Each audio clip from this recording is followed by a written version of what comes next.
चढ़ता है उतरता है, लेकिन लगातार आप चलते रहते हैं तो मंजिलें आपको मिलती रहती हैं। एक शख्स जो बहुत कम उम्र में त्रिपुरा जैसे राज्य में, जहाँ वामपंथी सरकार 20 वर्षों से थी, उस गढ़ को गिराया गया और वहाँ की कमान उस नौजवान के हाथ में दी गई। 4 वर्षों तक आप वहाँ के मुख्यमंत्री रहे। उसके बाद आप राज्यसभा सांसद हुए और हरियाणा जैसे राज्य का प्रभार दिया गया। हरियाणा का जिक्र जब भी आता है तो प्रधानमंत्री नरेंद्र मोदी गुजरात का मुख्यमंत्री बनने से पहले 7 वर्षों तक हरियाणा के प्रभारी थे। तो हरियाणा का रिश्ता जो है वो बीजेपी की राजनीति से बहुत करीब से चलता है। आप हरियाणा की जिम्मेदारी के साथ हैं। विप्लव कुमार देव, आपका बहुत बहुत स्वागत है सर। Thank you. नमस्कार। चूँकि 2024 है, एक राज्य आपके पास है और पार्टी आप में बेहिसाब संभावनाएं देखती है। आप लगातार काम करते रहते हैं। कई बार हमने देखा कि पन्ना प्रमुख की बैठक से लेकर के और पार्टी की छोटी छोटी बैठकों तक में आप शरीक रहते हैं। पहले उस जिम्मेदारी से जो आपके पास है, हरियाणा और 2024, क्या तैयारी आपकी पार्टी की? कितनी बड़ी चुनौती हरियाणा में आपके लिए? देखिए, भारतीय जनता पार्टी ऑर्गेनाइजेशनल तरीके से पहले दिन से ही काम करती है। जब से इलेक्शन जीतता है वो कंटिन्यू प्रोसेस है। बाकी सब पार्टी के लिए जब इलेक्शन आती है तब ऑर्गेनाइजेशनल सेटअप वो सब काम शुरू होता है। बीजेपी में ऐसा नया कुछ मैं कर रहा हूँ ऐसा नहीं है। और 2024 की बात है, आप पीछे जाके फ्लैशबैक में देखेंगे 2014, 2019 सभी समय नाम इस बार बदल दिया है, नया नामीकरण किया है, चीज़ वही है जी। हर बार इलेक्शन जब आता है तो इनका एक ही इशू होता है, मोदी को हटाना है, बाकी कोई इशू नहीं होता है। और हर बार पराजित होती है जनता। 2014 में जितना वोट दे के मोदी जी को जिताया था, जितने लोकसभा सीट दी थी, 19 में 300 पार कर दिया। और 24 में ये ट्रेंड चलते रहे तो इसके आगे जाएगी, ऐसा मेरा विश्वास है। जनता के ऊपर मेरा विश्वास है, संगठन के ऊपर मेरा प्रभाव है। ये दोनों मिला के भारतीय जनता पार्टी की 2024 की जो राह है वो सही दिशा में जा रहा है। ये पिछले 2 इलेक्शन प्रमाणित करती है। जो आपका ओपोनेंट है, जब सरकार बनती है तब तो यूपीए हो जाता है, लेकिन जब चुनाव चलने लगते हैं तो वो अपने अपने रास्ते चलते हैं। इस बार लेकिन ये मोर्चा उम्मीद कर रहा है कि बीजेपी के साथ कम से कम 365 सीटों पर 1 to 1 की लड़ाई लड़े। हालांकि अभी कोई तस्वीर साफ आपके सामने है नहीं, लेकिन अगर वैसी स्थिति आती है तो बीजेपी के सामने रास्ता क्या, कितनी मजबूत तैयारी है आपकी? देखिए, बीजेपी का स्वभाव चुनौती को स्वीकार करना। बीजेपी 2 सीट से लड़ाई करता है। जब अटल जी इलेक्शन हार जाते तब भी हम वहीं खड़ा रहते हैं। और नरेंद्र भाई मोदी ऐसा एक व्यक्तित्व है, चुनौती से लड़के आने वाला लीडरशिप है। इसलिए चुनौती तो नरेंद्र भाई मोदी के लिए एक, मैं कहता हूँ अपने तरीके से वो उसको स्वागत करते हैं जी। तो उसके साथ साथ हम लोग भी जुड़ जाते हैं, तो जोड़ने से और भी मजबूती आती है।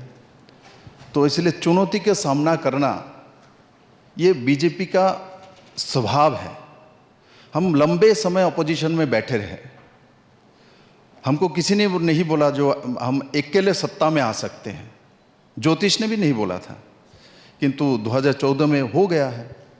इसलिए बीजेपी को चुनौती, बीजेपी के सामने कुछ आए वो हम लोग स्वागत करते हैं। और डेमोक्रेसी में ये बहुत अच्छी बात है, हम तो स्वागत करते हैं। इस तरीके से हमको हर स्टेट में, हर इलेक्शन में अपोजिशन हमारे साथ लड़ाई करे। इससे डेमोक्रेसी में हेल्दी जो कंपटीशन होता है, हेल्दी कंपटीशन में जो चुने हुए व्यक्ति उस सही दिशा में काम करता है, ऐसा मेरा विश्वास है। बीजेपी के साथ उसके ओपोनेंट्स हैं वो भी मानते हैं कि एक खूबी ये है कि वो जो कुछ भी करती है उसका एक नैरेटिव तैयार करती है और लोगों के बीच में अपने हक में राय तैयार करवाने में कामयाब रहती है। जैसे चांद पर अभी चंद्रयान उतरा है। और ये पूरी जो कामयाबी है वैज्ञानिकों की, उसमें बीजेपी ने कहा कि है तो वैज्ञानिकों का, इसरो का, लेकिन उसके पीछे जो प्रेरणा है वो प्रधानमंत्री की है। आपको लगता है कि चंद्रयान भी 2024 के लिए बीजेपी का एक बड़ा हथियार है? देखिए, वो तो हमारा चाँद मामा तो है ही है, हमारे साथ तो जन्म से शुरुआत करता है। छोटे मैं गांव में जन्म लिया तो छोटे समय जब नींद नहीं आता था, बाहर ही सोते थे, बिस्तर तो होते नहीं थी, तो वहाँ से दिखाते वो चाँद मामा बुला रहे हैं। तो आज वो चाँद मामा के पास हमारे सैटेलाइट पहुँच जाए, वो भी साउथ जोन में पहुँच गया, पूरे दुनिया के किसी देश ने अब तक नहीं पहुँचा पाया। और साथ साथ मैं कुछ प्रतिक्रिया देख रहा था, जो बोले ये सैटेलाइट जो गई है ये तो साइंटिस्ट का है, इनमें मोदी जी ने क्या किया? इसमें मोदी का नाम नहीं लेना चाहिए। एक दिल्ली का महान व्यक्ति है, एक कलकत्ता का महान लेडी नेतृत्व है, किंतु कहते समय भूल जाती है वो, यहाँ मोदी जी का नाम नहीं ले सकते। ये तो भाई साइंटिस्ट ने किया, मैं भी मानता हूँ इसरो के साइंटिस्ट ने किया, किंतु काल किसके समय है? मोदी जी के समय है। इसको बोलने ये नहीं बोल सकते। किंतु राकेश शर्मा ने वहाँ गया, इंदिरा जी ने पूछा वहाँ से चांद से भारत कैसा दिखता है, हिंदुस्तान हमारा, वो बोल रहा है इंदिरा का नाम। अभी मोदी का नाम नहीं ले सकता है, क्योंकि मोदी का नाम लेने से इनका सत्ता चली जाती है।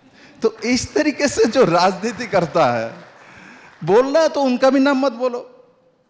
मैं इंदिरा जी को सम्मान करता हूँ, देश के प्रधानमंत्री रही है, नाम उसका ले सकते हो, मोदी जी का नाम नहीं ले सकते। बेसिकली इनके इस देश में जो भी ऑपोजिशन में हमारे साथ काम कर रहे हैं, जाने अनजाने वो लोग भी मोदी जी को प्यार करता है, क्योंकि नफरत भी दिल से होता है, प्यार भी दिल से होता है। हम दिल से प्यार करते तो हमारे भी दिल में मोदी है, जो नफरत करता है उनके दिल में भी मोदी बैठा रहता है, इसलिए बार बार मोदी दिखता है उनको। एक सवाल, जो आपकी पार्टी या कोई भी नेता हो, कुछ चीज़ें तय हैं कि इस पर तो हमला करना ही है, और जनता के बीच में ये मैसेज तो बार बार भेजना है कि ये परिवारवादी पार्टियां हैं, ये भ्रष्टाचारी पार्टियां हैं, और ये लोकतंत्र के लिए ठीक नहीं है, ये देश के लिए ठीक नहीं है। एक सवाल आपकी तरफ भी आता है, वो ये है कि बीजेपी एक ऐसी पार्टी है जिसमें अगर किसी पर आरोप हो, बीजेपी में आ जाए तो फिर धुल जाता है। देखिए, ये स्वाभाविक है, बहुत लोग बोलते हैं जो बीजेपी में आने के बाद क्या शुद्ध हो जाते हैं। पीछे में जाके इतिहास देखूंगा, ऐसा हुआ भी है। सब लोग शुद्ध आते हैं ऐसा मैं नहीं कहता हूँ, किंतु बीजेपी एक धारा है जिसमें कोई आते निकल भी नहीं पाता। आज तक तो मैंने नहीं देखा, इनके वहाँ कोई जाता है दोबारा बीजेपी में रिटर्न आ जाता है, किंतु बीजेपी में किसी ने दूसरे पार्टी छोड़ के आया, इक्का दुक्का छोड़ के सब लोग बीजेपी में समाहित हो जाते हैं। और इसमें बहुत कुछ मैं नहीं कहूँगा बोले गंगा जल है, किंतु इतना तो कहूँगा, यहाँ मोदी जी है, ये अमित शाह है, यहाँ आडवाणी जी भी है, यहाँ अटल बिहारी वाजपेयी भी रहे हैं। तो ऐसा व्यक्तित्व तो इस पार्टी के लीडरशिप में रहे, या श्यामा प्रसाद मुखर्जी है जिन्होंने राष्ट्र के लिए बलिदान दिया है।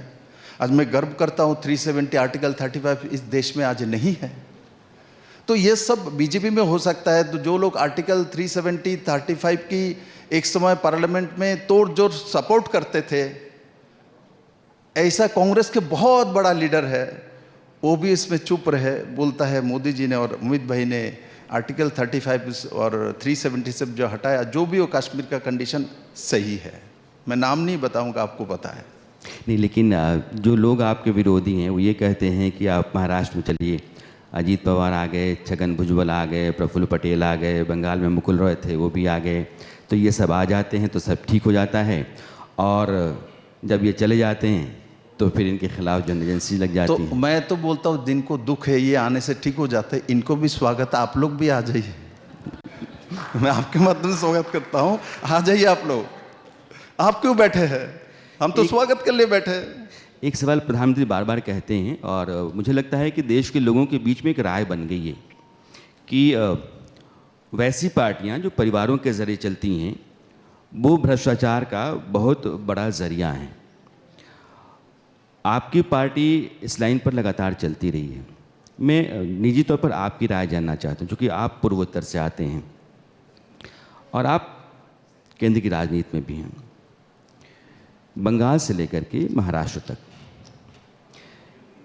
क्या सचमुच आपकी नज़र में, मैं पार्टी की नज़र में, ये जितनी भी पार्टियां हैं जो परिवार के ज़रिए चलती रही हैं वो भ्रष्टाचार का बहुत बड़ा अड्डा है?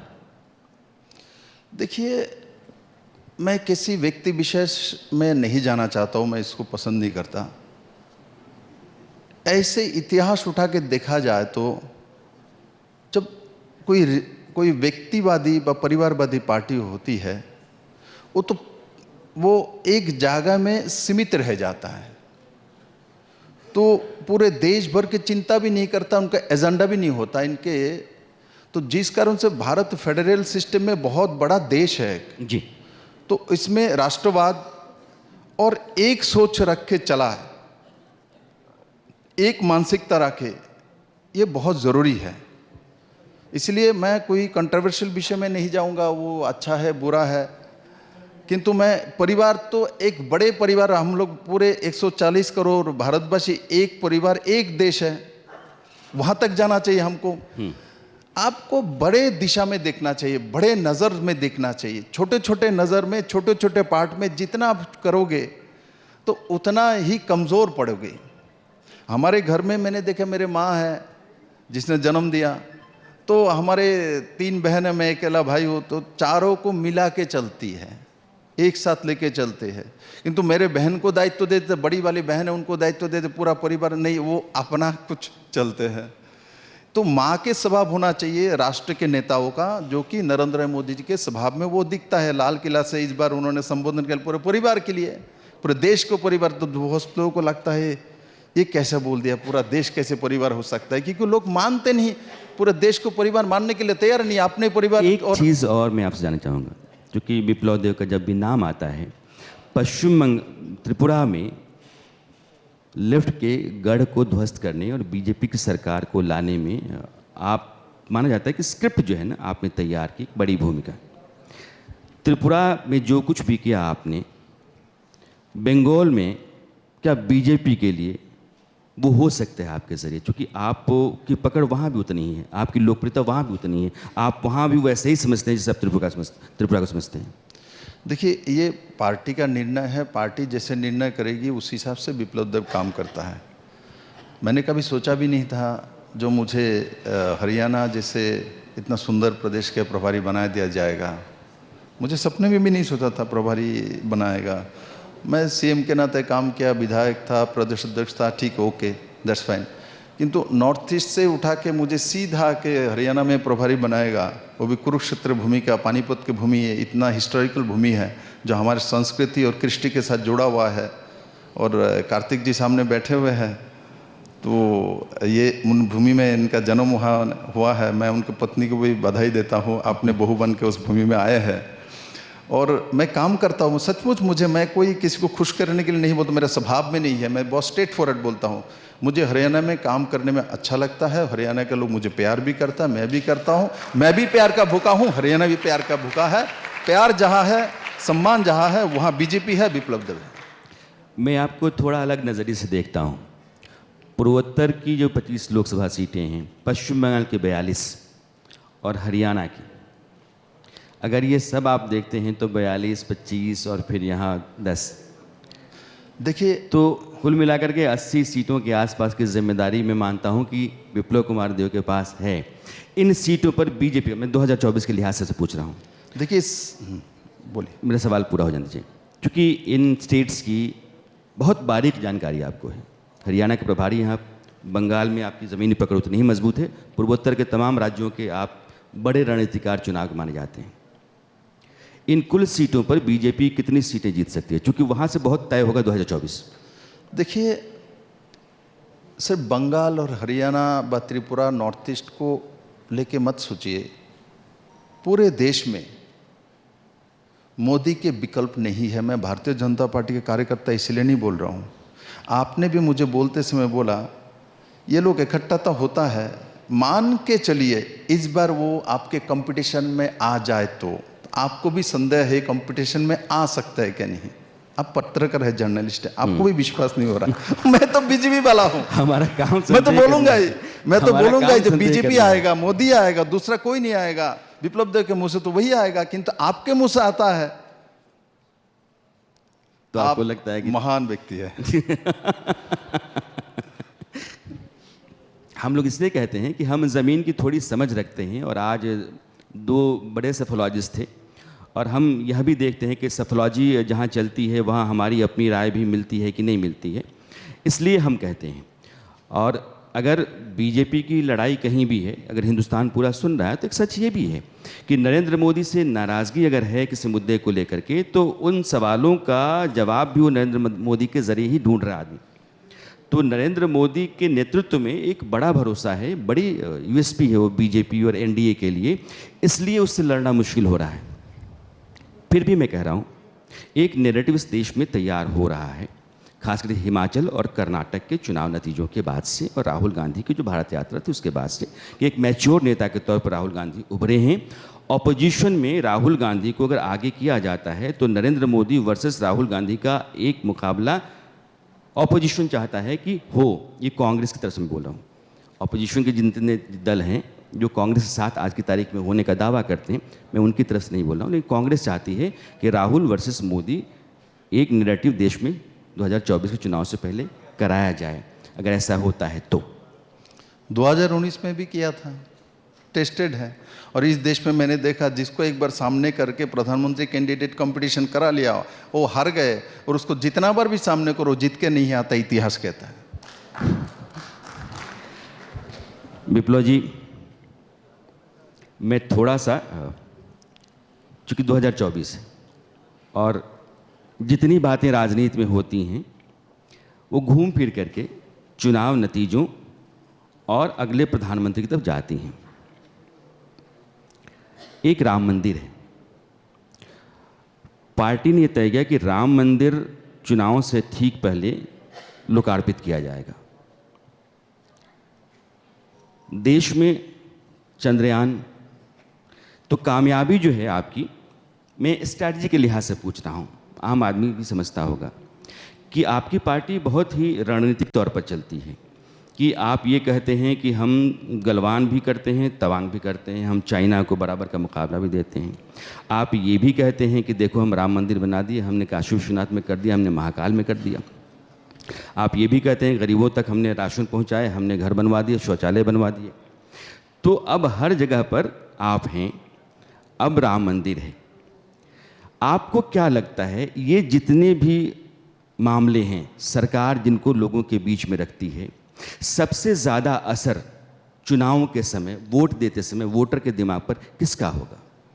देखिए, सबसे असर तो वोटर के, भारतीय जो वोटर है, हमारे कृष्टि, हमारे संस्कृति, हमारे डेवलपमेंट, हमारे नौजवान के लिए भविष्य की जो सोच, टेक्नोलॉजी, ये सब के ऊपर निर्भर करता है। एक समय जातिगत समीकरण में राजनीति भारत में किया जाता, जात पात पंथ के राजनीति। मोदी जी आने के बाद तो लोग इस चैप्टर को क्लोज कर दिए। ये हमारे लिए बहुत बड़े अध्याय है। हम एक समय पूरे दुनिया में बदनाम थे, भारत में यहाँ तो जात पात में इमोशनल राजनीति हो जाता है, किंतु आज ऐसा नहीं है। आज डेवलपमेंट के ऊपर राजनीति होता है। आज आपने मोबाइल मैन्युफैक्चरिंग में कहाँ खड़े हैं उसके ऊपर राजनीति होता है। आज आपके रेलवे स्टेशन आधुनिकतम रेलवे स्टेशन है क्या नहीं, यूरोपियन रेलवे स्टेशन के साथ आपका डिफरेंसेस क्या है, आपने कितना दूर तक पहुँचे, उसके ऊपर राजनीति होता है। आज बुलेट ट्रेन के ऊपर राजनीति होता है। आज वंदे भारत ट्रेन के ऊपर राजनीति होता है। आज 42 kilometre per day national highway बनता है, उसके ऊपर राजनीति होता है। आज टीकाकरण के समय, कोरोना के समय सबको 80 करोड़ लोगों को मुफ्त अनाज की व्यवस्था करने की हिम्मत जुगाने वाले देश के बारे में बात होता है। हमारे साथ ही पाकिस्तान एक दिन पहले जन्म लिया है, उनके चावल और रोटी के लिए खड़ा होना पड़ता है दुनिया के सामने। तो ये अंतर दिखाता है। और जो राम मंदिर के बारे में आपने बोला था, जनवरी में राम मंदिर जब कंप्लीट हो जाएगी, हमको लगता है आप भी जाने के लिए तैयार बैठे हैं। तो इसलिए राम मंदिर की बात अकेला बीजेपी के लोग जाएंगे, क्योंकि हमारे जन्म जब होता है तब भी हमारे स्वभाव में राम बसता है, और जब मृत्यु हो जाता है तब भी राम नाम के साथ ही जाते हैं। इसलिए राम तो हमारे पूरे सिस्टम में, हमारे समाज में प्रभावमान है, तो प्रभावमान को कोई रोक नहीं सकता। किसी ने रोकने की कोशिश की, किंतु ये समाज और व्यवस्था ने रुकने नहीं दिया। मैं सुप्रीम कोर्ट को धन्यवाद दूंगा, उस समय की सभी जजेस को मैं धन्यवाद दूंगा, चीफ जस्टिस गोगोई साहब को धन्यवाद दूंगा, जो आप लोगों ने प्रमाणिकता के साथ इस विषय को, माननीय प्रधानमंत्री जी के जो सोच, हमारे जो सोच, भारतीयता का सोच, उसको अपने लोगों ने प्रमाणिकता के साथ सम्मान दिया, ऐसे नहीं दे दिया। उनके पास जब सब कुछ प्रमाणित हुई तब दी। तो इसलिए 2024 जनवरी में राम मंदिर कंप्लीट होने के बाद पूजा देने के लिए मैं भी जाऊंगा। मुझे लगता है यह सब जो बैठे हैं सब लोग भी जाएंगे, इसमें कोई दो राय नहीं है। जी, आप कुल मिलाकर के ये मानते हैं कि राम मंदिर भारतीय जनता पार्टी के 3 मूल संकल्पों में था, तो भारतीय जनता पार्टी उस देश के हिंदुओं की उपलब्धि है, लेकिन जब आदमी वोट देने के लिए जाएगा तो वो कल्याणकारी योजनाएं जो सरकार की रही हैं वो और विकास, इन दोनों के आधार पर तय करेगा और मोदी सरकार को वोट देगा। आपकी कमोबेश राय यही है। आप आए, आपने अपनी बात रखी, आपका बहुत बहुत शुक्रिया विप्लव जी। धन्यवाद। For more such videos, subscribe to the NewsX YouTube channel, hit the bell icon.